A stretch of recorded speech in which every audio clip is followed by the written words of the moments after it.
Welcome to the daily update where I'll go over the action in the market for Tuesday, April 29th, and we'll see how things look for Wednesday, April 30th, last day of the month. Well, Monday and Tuesday, they were positive, and we're still looking more positive. We're getting a mixed picture, though, because of the ADX, the average directional movement. That's the main indicator that I use, and it measures the condition of the trend. And then there's a red line and a green line. The red line's still on top.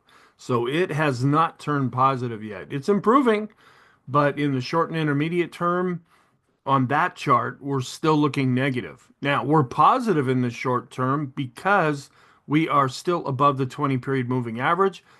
All the other primary indicators that I use, they are positive, but there's that one holdout. And I like to do things by what I call the consensus approach or the consensus method, where I don't just rely on one or two indicators or even three or four. I look at everything that I can get my hands on and then reach a consensus with how are things looking. I found that to be a much more effective approach, and I avoid the analysis paralysis. That's the big drawback. There are the people that say that I use too many charts and I have my videos are too long. Fine. I tried it that other way. It doesn't work, at least for me. And so on a consistent basis, it may work here and there, but over a longer period of time, every indicator breaks down at some point. And so I just developed this consensus approach that I've used now for decades, and it's been reliable and very successful for a long, long time. And some people might call this the weight of the evidence. We don't just hone in on one thing. But anyway, we're still negative though in the intermediate and long term because we're below the 50 and 200 period moving averages. Now, Monday and Tuesday were rather quiet because there's a lot of data that's going to be coming out Wednesday, Thursday, and Friday. Major things that could really shake up the market. It could drive us higher and get us further up to the top end of this range that we that we've been in. It looks like we're trying to do a bit of a breakout here, but that could change. And we're looking a little overextended to the upside with some of our indicators as well. We want to just respect that and be aware of that. But at the same time, things are shifting over and looking more positive, but we're not full blown positive, at least yet, as we've been battling around in this quite wide trading range and bouncing around like a ping pong ball. And it's been a pretty crazy time. And things have tried to stabilize now, and we'll have to see, okay, are we going to be able to get some conviction either to the upside or to the downside from here? Right at the open, we had pretty much a flat open.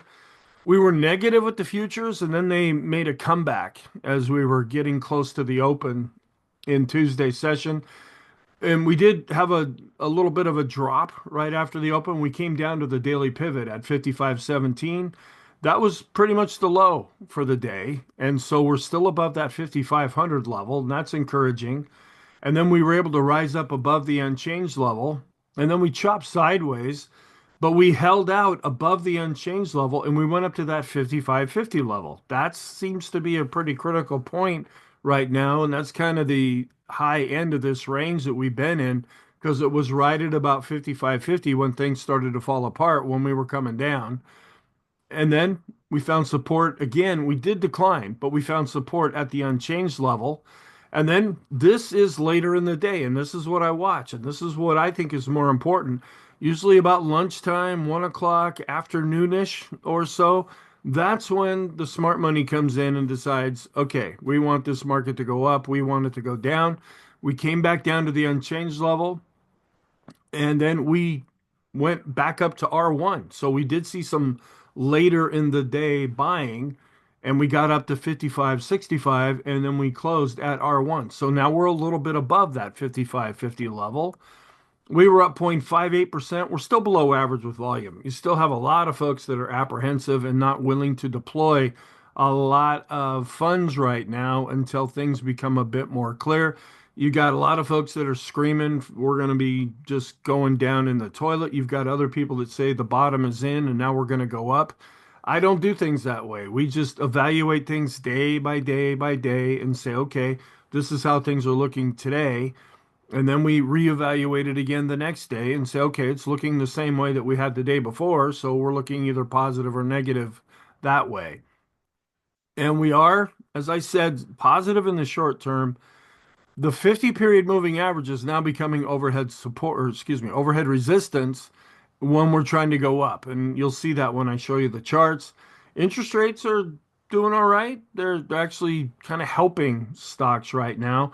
We're going to get a lot of inflation data over the next few days. GDP, the first read for 2025, which, as I've been saying, the Atlanta now or the Atlanta Fed GDP now, they have us being negative for GDP. The New York Fed has us positive for GDP.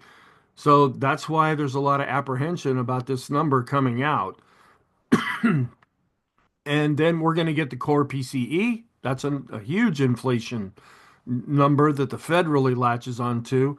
Intermingled with that, we're going to get the employment data that's coming out, and we're going to have the jobs report on Friday.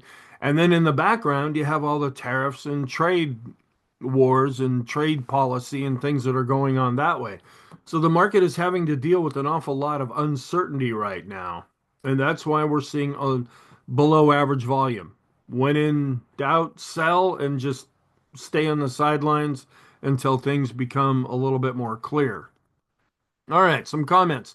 We're now out of correction territory with the S&P. We've climbed just enough so that we're greater than the minus 10%. I know that's kind of weird. We hit our high in February 19th of 2025, and then we declined more than 10%.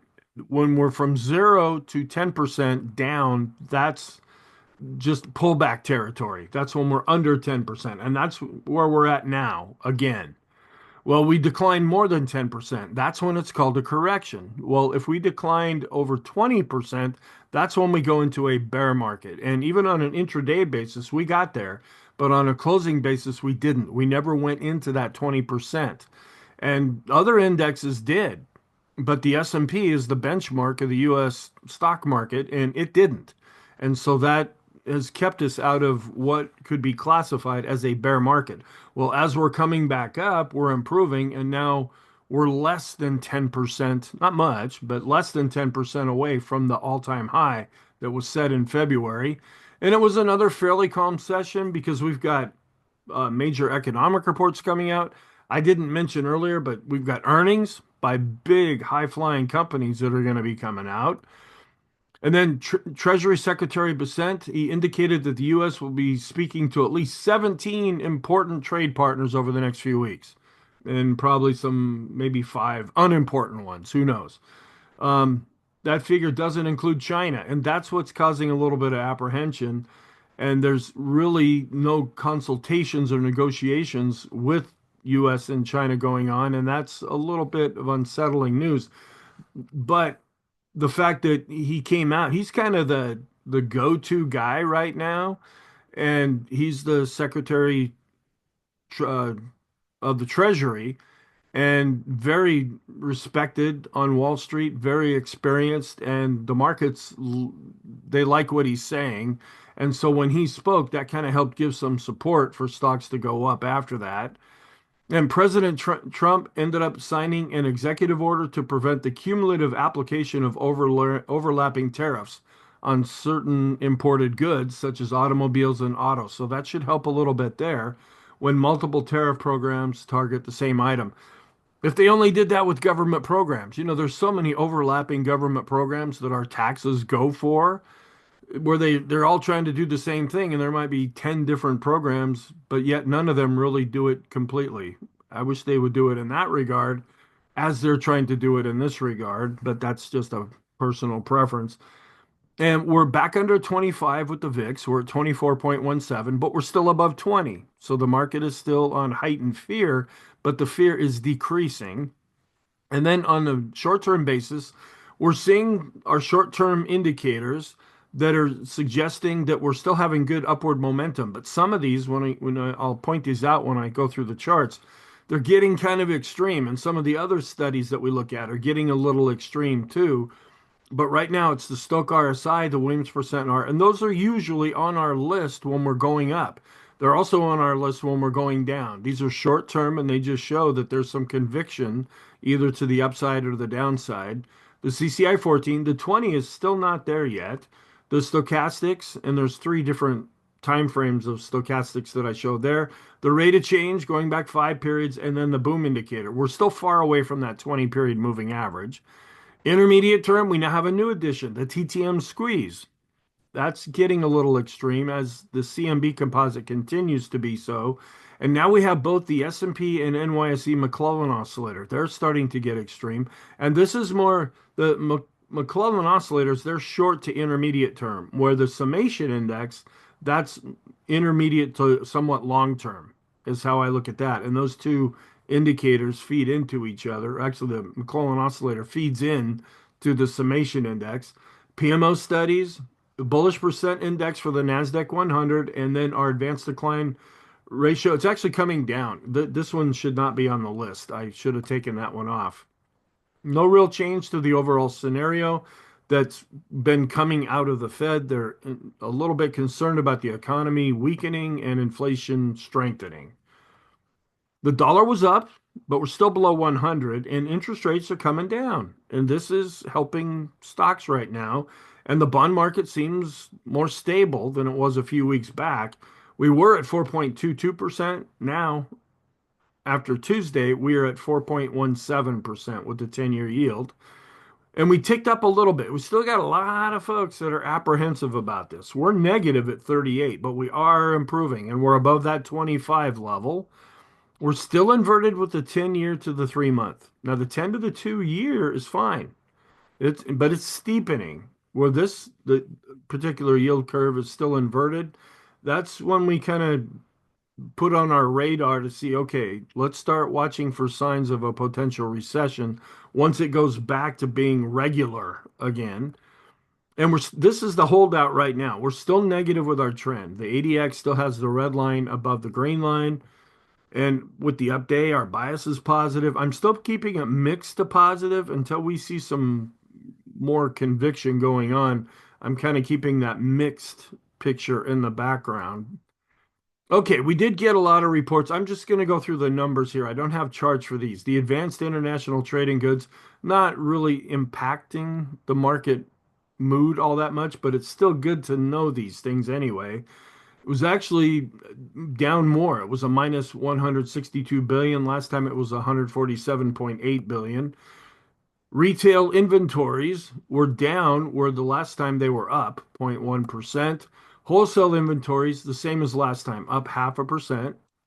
And then this is what we start paying a little bit more of attention to. The FHFA housing price index, it was up 0.1%. And last time it was up 0.3%. The S&P Case-Shiller home price index, it came in less than expected, but also up. So 4.5%. They expected it to be at 4.7%, which is the same reading we had last time there. Consumer confidence, this is causing a little bit of a concern too. We're at 86. They expected it to be 88.3, and it's down from 93.9 that we saw last time. And you have a lot of this uncertainty. And folks are like, are we going to go into a recession? Am I going to lose my job? Is inflation going to go up? And that feeds into consumer confidence. JOLTS job openings, we are seeing this number coming down. It's still positive, but it's coming down at 7.192 million. Last time it was at 7.48 million.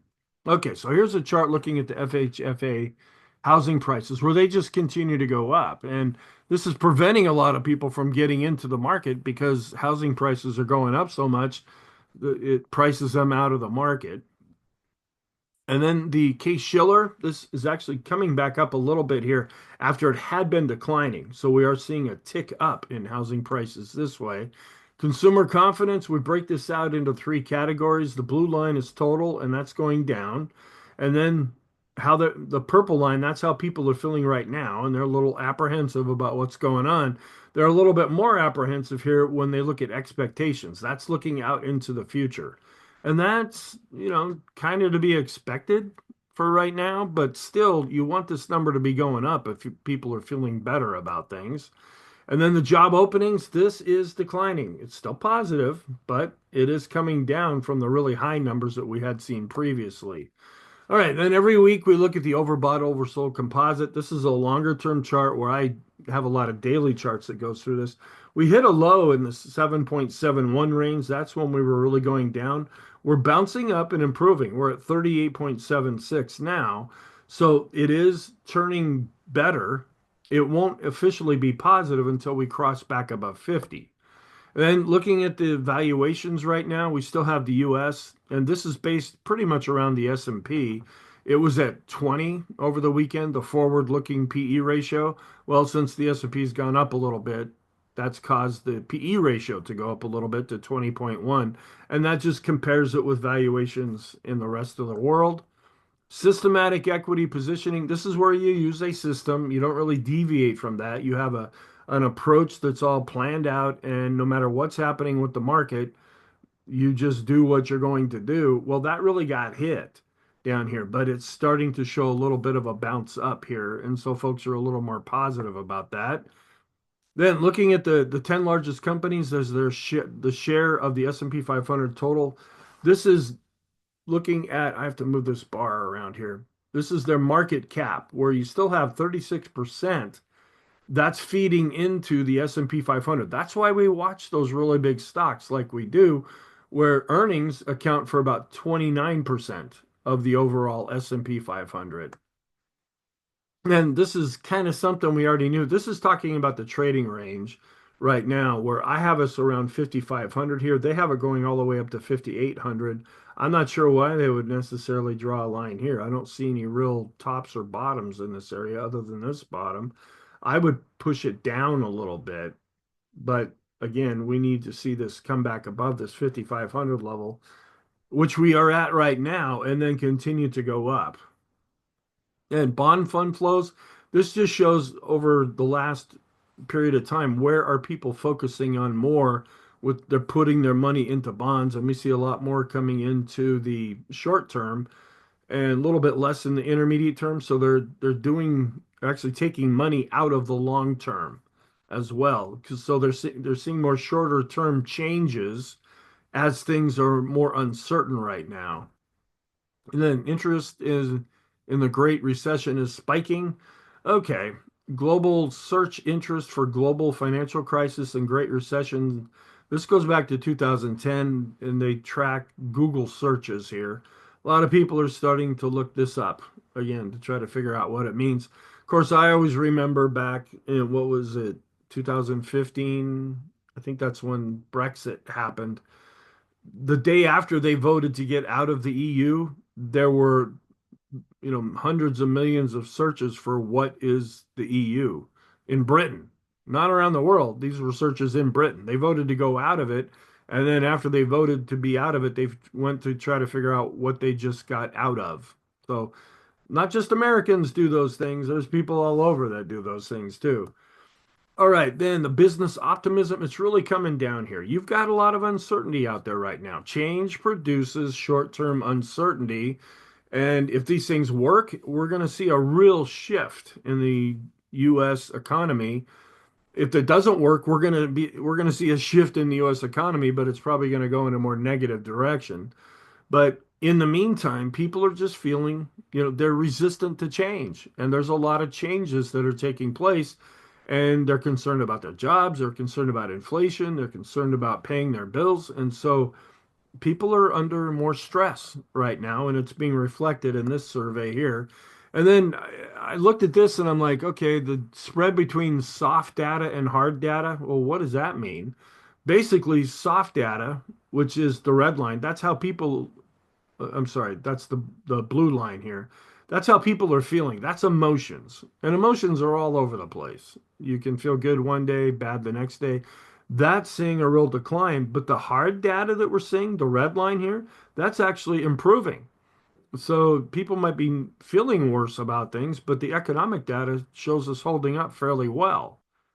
And then earnings sentiment, this is comparing the US with the rest of the world. The dark blue line here, that's the S&P, that's the US. And after really coming down here, and estimates and downgrades and things like that, we are starting to see a bit of a bounce now. Okay, so here's the chart. Kind of a little bit of a sleepy day, but it was very similar to Monday, where we had a kind of a slow open, not a lot of gyration like we usually see. That's also what we saw on Tuesday. We did find support here at the daily pivot. We were able to get above the unchanged level and just kind of chop our way back up here to this 55.50 level. And then we fell back down. We did find support at the unchanged level. And then this is later in the day. This is when the smart money came in. And this is when Bissett made his comments. And we saw some buying take us right up to R1. Now, we didn't get beyond that, but at least that led us up to the higher end of the range. And we closed pretty much at the high for the session. Intraday, not seeing much of a change. Now you're likely to see things fall back before the open on Wednesday because we're going to get a lot of this data that's coming out, and that's going to have a real impact on things. We're seeing still a slight edge when we look at the intraday chart of growth versus value. Growth is the blue line, and that's slightly above the red line. They're both going up. That's positive in and of itself, but we like the blue line to be above the red line. That means growth is outperforming. And we're still seeing pretty much an improvement here with S&P growth to value on the intraday chart. This continues to go up, and we like that. That's positive if we're more positive on the market. End of day, we were up more with growth than we were with value for the large caps, up more with the mid caps, and up a little bit more here with the small caps. So we're seeing some improvement with our end of day growth to value ratios here. We're above the moving average with the small caps and the mid caps, so that's looking a little better. We're trying to get up above the 200-day moving average, but we're still in a downtrend when we look at the growth to value ratio for the S&P on the end of day chart. But we want to see this improve if we're more positive on things. And a little bit of an improvement here, but we're still at the underside of this rainbow. This black line is a 250 period moving average. That's very long term. And we kind of came right up to that level, and we haven't been able to bust through that at least yet. And looking at discretionary versus staples, we are now in a downtrend with the discretionary equal weight ETF. Staples have been holding up a little bit better, and when they hold up better and discretionary is going down, that's why we've been seeing this ratio going down, but it's trying to improve a little bit here. But the bigger picture is that this ratio continues to be in a downtrend, and we've just seen a recent death cross with this ratio as well. I wanted to bring this up because we're coming to the underside of the blue line here, which is the 50-period simple moving average with our large cap growth ETF. We need to break on through that to see if things are turning more positive. You see, before when we came right up to the 200-day moving average and then we turned and went down from there, this is shorter term overhead resistance, but it's still overhead resistance nonetheless. And in the meantime, we're seeing the shorter term moving average coming down and crossing below the 200-day moving average. If we're going to turn more positive, we have to reclaim these areas on the chart and eventually see the lines turn back up. And here's the ADX. This is the holdout that's still negative because we have the red line above the green line. Now, the trend is getting weaker. It's below its moving average, but we're still in a trending environment. But the negative trend appears to be weakening. And the short term also getting weaker, a little closer with the red line and the green line, but the red line's still on top. And we are continuing to drop down when we look at a longer range of volume because we continue to be below average with volume here as there's a lot of uncertainty right now. Coming down a little bit, but still above the moving average with the Ulcer Index. That's a sentiment gauge. We're under 25 now with the VIX, but it would be even more positive if we drop below 20. We did tick down just a little bit. It was a little bit higher with the VIX of the VIX, but then it ended up closing off of that high. And we're below the moving averages here with the VIX of the VIX. So that's showing volatilities has been calming down. And the momentum for the VIX continues to be down. That's positive.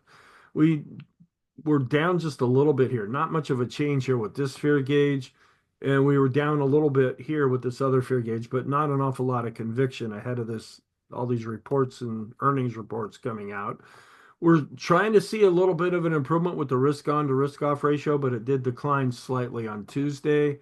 Here's the daily chart of the equity put call ratio. You probably had a lot of folks hedging ahead of Wednesday, Thursday, and Friday this week, just in case things go kablooey. and we're actually going back up. We came almost down to this red line with the 5-day moving average of the equity put call ratio. But because we're seeing an increase in hedging, the 5-day is starting to go back up. And we're still going down though with the 10-day for right now. That takes longer to change. Still getting very low readings with the volatility risk premium. We're positive with the advanced decline line studies. We're above the moving average based on price and volume. And this is looking better. We're actually getting close to coming back to this previous high back here. We're lagging a little bit here based on volume, but at least we're above the moving average. So on the positive side, yeah, we're above the moving averages. On the negative side, we're seeing a bit of a divergence here as price has been doing a little bit better than volume. And this is the advancers minus decliners over 10 days. We came right up to this red line and we've been dropping down. That's why I should have taken it off the list. We're above zero and going up with the short and intermediate term advanced decline ratio. This is still getting more deceptive here, but finally we're starting to get this picked up by the 5-day and the 10-day moving averages. These have been going up not because the green lines are increasing, but because the red lines have been decreasing. Now we're seeing this roll over a little bit, but it hasn't turned negative, and we're flat with the 10-day moving average. We're positive with accumulation distribution. We're above the red line, and it's still going up. So that's smart money indicator number one, which is positive. Smart money indicator number two is positive, even though the histogram declines slightly. And we're positive here with smart money indicator number three, the Chaikin oscillator. We're positive with the vortex. We're positive here because we're above the moving average with the S&P, showing an improvement with the NYSE common stock and mid caps. We're coming right back up to a declining moving average with the small caps. And these are the stocks inside the S&P above their 20-period moving averages. We're above 70, and that's when we start to pay a little bit more attention. Now, this blue line that I have here, that's 80. That's when we really start paying attention. So this has more room to run before it becomes really extreme. But on this next chart, we start really keeping an eye on this when it gets above the 70 level. But this is showing short-term positive price action. We were really extreme. We set a bit of a higher low here, but that matches up with price. And we're seeing a lot of short-term stocks seeing some favor right now. Improving, but still negative with the 50-period moving average study, the 100-period moving average study, and the 200-period moving average study. Here's the daily chart showing how we are in a downtrend, but we're not in a bear market. We're less than 10% down. And you can see volume just is dropping more below average. An improvement here with the 20, 50, and 200 period moving averages on the S&P. Then we look at our short-term indicators to see what is the momentum. The Stochk RSI is positive, possibly extreme positive. Williams percent R is extreme positive. The CCI 14 is above this 100 level. That's extreme. Improving, but still below 100 with the CCI 20. And then the short-term stochastics, it's pretty much pegged at the top. That's extreme. We're also extreme with the intermediate short term. The long short term, we're above the midpoint and we continue to go up, and that's positive there. The force index is still positive. We're seeing an improvement with the short-term trend based on 20 periods. We're above both lines and the lines are going up. And we're above the simple and exponential moving averages. So that's why we're positive in the short term. We're coming right on the border now between the +1 and +2 channel with our standard deviations chart. If we get up into the +2 channel, that usually shows good, solid, more intermediate term conviction and momentum. When we get up into the +3 channel, that's when we're possibly looking either really strong or starting to get overdone at that point. Here's the Truflation reading coming in at 1.55%. And we're positive here with the balance of power. We're above the midpoint. And this is measuring now that we're less than 10% from the all-time closing high that was set in February. We're now down 9.49% from that all-time closing high.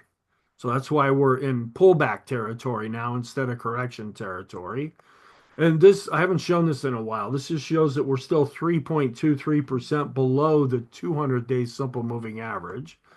This is improving. This is, you could put this in the short-term category, but because it has a little bit longer-term moving averages, I put it in the intermediate term. But we're above all the lines and the lines are starting to go up. This is going to turn more positive when the green line is actually on top and going faster. And even though this is improving, this hasn't switched over to full-blown positive yet.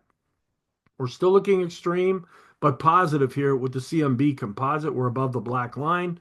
We're still showing the more neutral purple here with the go, no go, lighter shade of purple versus the deep purple that we see when we were really going down. We're above the midpoint. We're seeing the highest high blue line here starting to go back up. Even the lowest low line, the red line, now it's starting to come back up too. And when we're above the midpoint, that's more positive. TTM squeeze looking positive here and getting up to this black line. This gives you a longer term look at that. So we still have more room to run before we get really extreme with this indicator. And then ease of movement, it actually ticked down a little bit, but we saw this really coming up, possibly to an extreme reading here, but that is positive.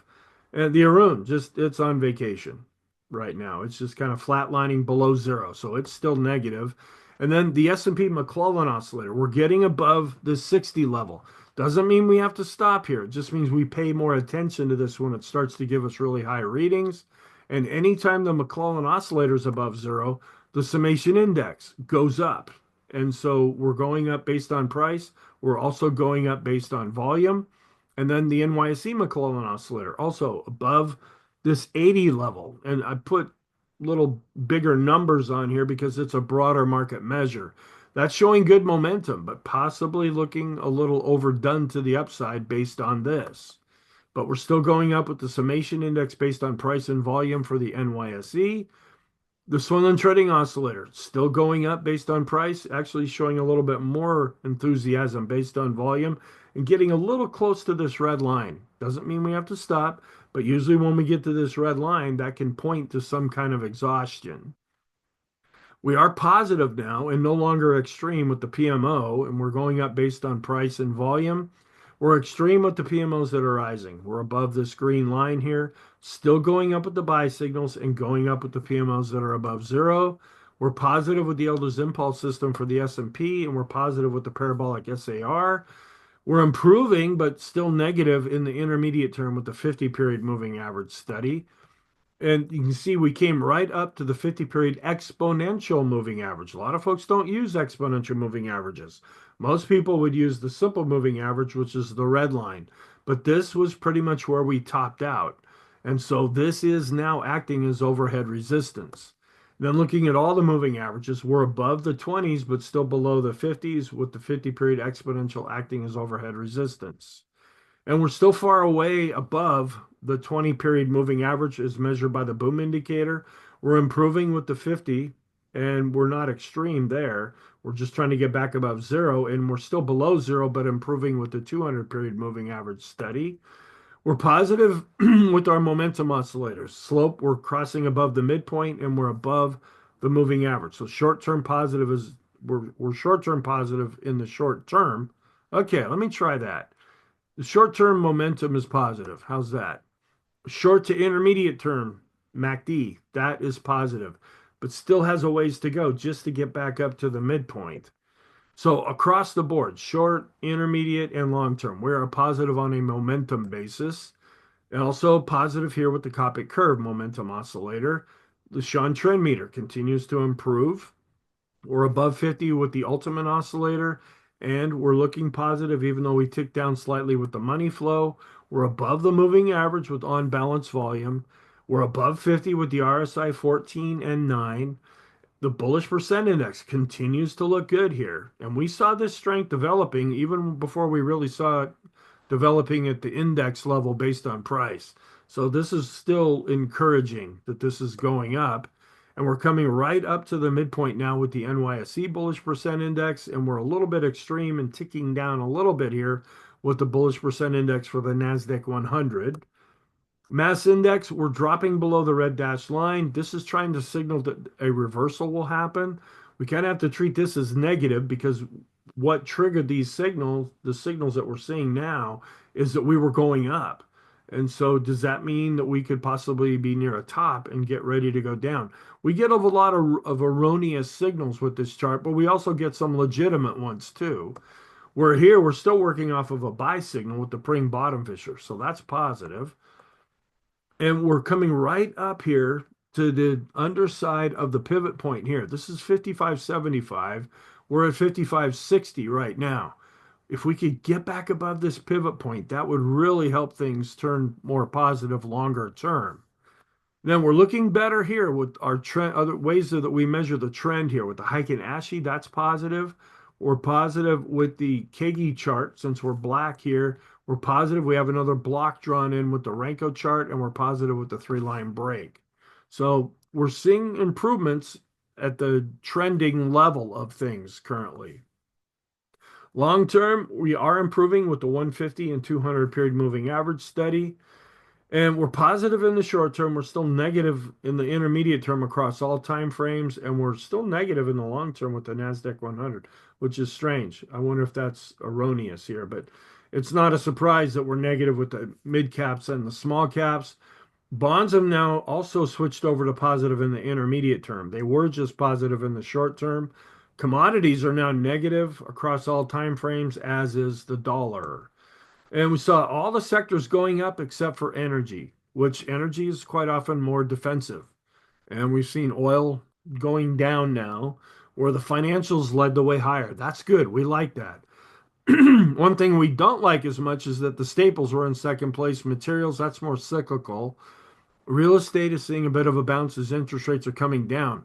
We see communication, discretionary tech. They weren't leaders here. We want these to be at the top of the list and really leading the market higher. They're positive, but we want them to be up here instead of things like staples, which are more defensive. And so we saw a initial staples MACD crossover right after the open, but then it ended up doing better as the day went on. But this is just showing some weakness in staples. Real estate had a BPI cross above 70. It's been coming on strong. We had the NASDAQ, which first went below 17.3 and then was able to get above 17.4. And then the NYSE had a BPI cross above 50. That's what I just showed on the previous chart. The Dow is still in a downtrend, and we're a little bit above this pivot point here, which had been acting as resistance. So that's a little bit encouraging there. We're positive with the Elder's Impulse system for the diamonds. We're still in a downtrend with the NASDAQ, but showing an improvement here. We're positive with the Elder's Impulse system for the NASDAQ. We're coming right up to the 50-day moving average with the NASDAQ 100. The NASDAQ 100 and the S&P 500, they're where the Nasdaq 100 is all growth, the S&P 500 is growth and value, and the stocks that are in the Nasdaq 100 are also in the S&P 500. So we like this doing better, but we'll be watching this to see. Remember, the bigger picture context is we're in a downtrend. So we pay a lot more of attention to overhead resistance than if we were in an uptrend. I mean, we always follow it, but this could be rather critical. This could be a point where we hit and turn and go down. We don't know that yet. If we break through this, that would turn things more positive. We're positive, though, with the Elder's Impulse system for the Qs, and the momentum is positive for the NASDAQ 100. We're still negative with the small cap S&P 600 and the Russell 2000 small cap index. But we're positive in the short term with the Elder's Impulse system for the small caps. We're negative with the mid caps, positive in the short term with the Elder's Impulse system. Still having a hard time getting back up to its 50-day moving average with the Wilshire 5000 and the total US stock ETF. So those are still longer term, broader picture, not longer term, broader based declines that we're seeing. Financial sector, we like this. We're getting back up to the 50-day moving average. We want to get above the 50-day moving average, and the financial sector was up over 1%. The FANG index generated a death cross, but we spent the last three trading sessions above both of the moving averages. Amazon down just a little bit, also in a downtrend. We're in a downtrend with Microsoft. It was up 0.75%, trying to get back above its 50-day moving average. We're in a downtrend with Google. It was down 0.28%. Apple is in a downtrend, up over 0.5%.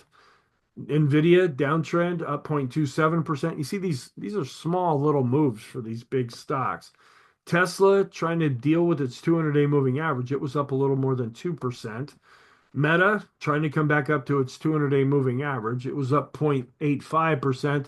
And again, another new all-time high for Netflix. and seeing a little bit of a strengthening here with the correlation between US and world stocks. This correlation starting to go up. We're still pretty much leveling off here with the longer term correlation. Oil is then getting down into the 60 range now, and the dollar is still below 100 and in a downtrend.